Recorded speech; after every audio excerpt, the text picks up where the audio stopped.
Good morning बच्चों। अभी हम लोगों का प्रीवियस वीडियोस में आपने देखा कि द लास्ट लेसन, इस लेसन के हम लोग क्वेश्चन आंसर्स देख रहे हैं जो मार्जिनल क्वेश्चन आंसर्स है। हम लोग आज नेक्स्ट क्वेश्चन पे पहुँचे हैं, पेज नंबर 119 पे लास्ट क्वेश्चन दिया है जो मेरे ख्याल से क्वेश्चन नंबर 14 है वो। Okay, what is the question? First try to understand the question. With the coming of the Prussians, will language be the only thing that will change? What other changes may take place? यानी अगर Prussians का राज हो गया तो क्या सिर्फ language, भाषा ही बदलने वाली थी कि और भी कुछ बदलने वाला था? ठीक है, अगर दूसरों का राज हुआ अपने देश पे तो अपने देश की सिर्फ भाषा ही बदलेगी कि बहुत कुछ बदलेगा, वो पूछा जा रहा है आप लोगों को। तो इस लेसन में हमें जब हम पढ़ते हैं तो हमें समझ में आता है कि ऐसा हो सकता है क्योंकि हम भी खुद उसके गुजरे हुए हैं, है ना। With the coming of the Prussians will language be the only thing that will change? सिर्फ लैंग्वेज चेंज होगी क्या? तो जवाब है language will not be the only change. सिर्फ लैंग्वेज ही चेंज नहीं होगी with the coming of the Prussians. देखो कैसे क्वेश्चन को लिखा है, with the coming of the Prussians. ये हमने आंसर के बाद लिखा क्योंकि हमारा मेन सब्जेक्ट है लैंग्वेज, है ना। Will language B change? Language will not be change. और फिर with the coming of the Prussians वहाँ तक लिखना है। वॉट अदर चेंजेस में टेक प्लेस? और कौन से बदल होने वाले हैं? तो French people will lose their freedom. Changes तो बहुत सारे हो गए, वो तो दे नहीं सकते इतनी लिस्ट, पर फ्रेंच पीपल जो थे वो अपना फ्रीडम, अपनी आज़ादी खो देंगे। ये हमको लिखना था। समझ में आया आंसर? तो क्या चेंज होंगे? तो French will lose their freedom and language will not be the only change. Okay, आगे बढ़ते हैं। क्वेश्चन नंबर 15 है और पेज नंबर है 120। Where does mister Hamel leave? Who lived with him? Mister Hamel कहाँ रहते थे? तो mister Hamel lived in the school building. School building में ही रहते थे।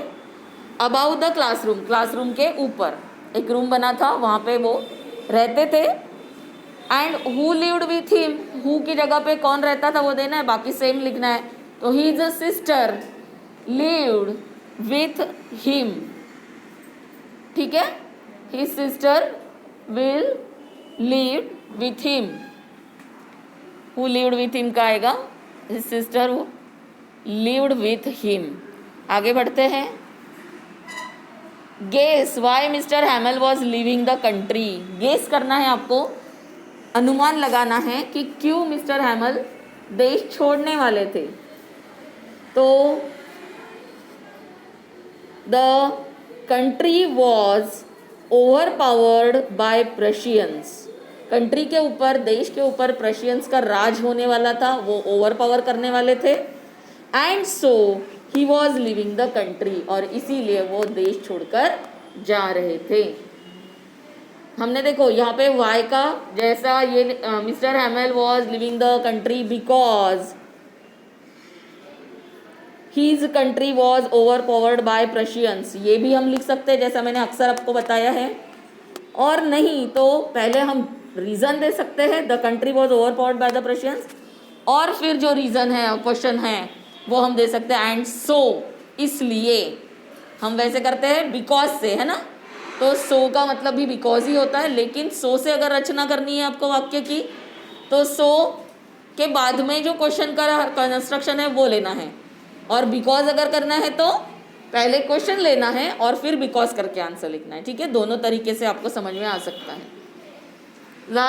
नेक्स्ट क्वेश्चन है, वैसे तो मार्जिनल क्वेश्चन का ये लास्ट क्वेश्चन है। वाई डज द ऑथर से आई never saw him look so toll? मैंने कभी भी उनको इतना लंबा नहीं देखा। किसी के एक दिन में हाइट बढ़ जाती क्या? तो राइटर क्यों कह रहा है कि मेरे सर बहुत लंबे दिख रहे थे? तो आंसर है, the author says I never saw him look so toll because of the gravity of the situation. यहाँ पे टॉल के बाद में मैंने सिंगल इन्वर्टेड कॉमा नहीं किया, जो क्वेश्चन में है वो कर लेना, रह गया। The author says single inverted comma I never saw him look so tall single inverted comma complete, क्योंकि because of the gravity of the situation, क्योंकि तब की जो सिचुएशन थी, जो परिस्थिति थी, वो बहुत डेप्थ वाली थी, बहुत सीरियस सिचुएशन थी, उसकी इम्पोर्टेंस या उसका इम्पोर्टेंस बहुत ज़्यादा था, इसलिए ग्रेविटी ऑफ द सिचुएशन लिखा है। अब हम लोग नेक्स्ट इस पे पढ़ते हैं। यहाँ पे मैंने एक एक्स्ट्रा दिया है, ये क्वेश्चन भी पूछा जा सकता है कि what is the meaning of विवा ला फ्रांस, इसका मीनिंग क्या है? तो वहाँ पे बुक में दिया ही है आपका, लॉन्ग लिव फ्रांस, ये आंसर है आपका। तो अगर 1 मार्क के लिए आया तो आप आराम से 1 मार्क ले सकते हैं। फिर हम लोग बढ़ते हैं इंग्लिश वर्कशॉप की तरफ। उसमें कुछ वर्ड्स दिए हैं and they are asking you to write down the meanings in English. Of course English का सब्जेक्ट है तो इंग्लिश में ही लिखना है। तो हमने यहाँ पे आपके सामने 3 वर्ड्स दिख रहे हैं और नेक्स्ट वीडियो में हम लोग रिमेनिंग वर्ड्स और क्वेश्चंस करेंगे। तो देखिए, first saw mill. Saw mill क्या होती है? A factory in which logs are sawn, यानी लॉग्स यानी लकड़ी के जो टुकड़े रहते हैं बड़े बड़े, उस फैक्ट्री में इसे काटा जाता है और उसका बोर्ड और प्लैंक्स, उसके बोर्ड और प्लैंक्स में उसको काट कर रखा जाता है और वो फिर जिस काम के लिए आता है, ये प्लैंक्स वगैरह आपको मालूम है, खिड़कियों के लिए, दरवाज़ों के लिए लगते हैं। तो a factory in which logs are sawn into planks और बोर्ड्स बाय मशीन, ये कहाँ कैसे होता है? मशीन से काम होता है। और वो मशीन जिस मिल में रहती है, यानी जिस फैक्ट्री में ये काम चलता है, उसको कहते हैं सॉ मिल। ठीक है।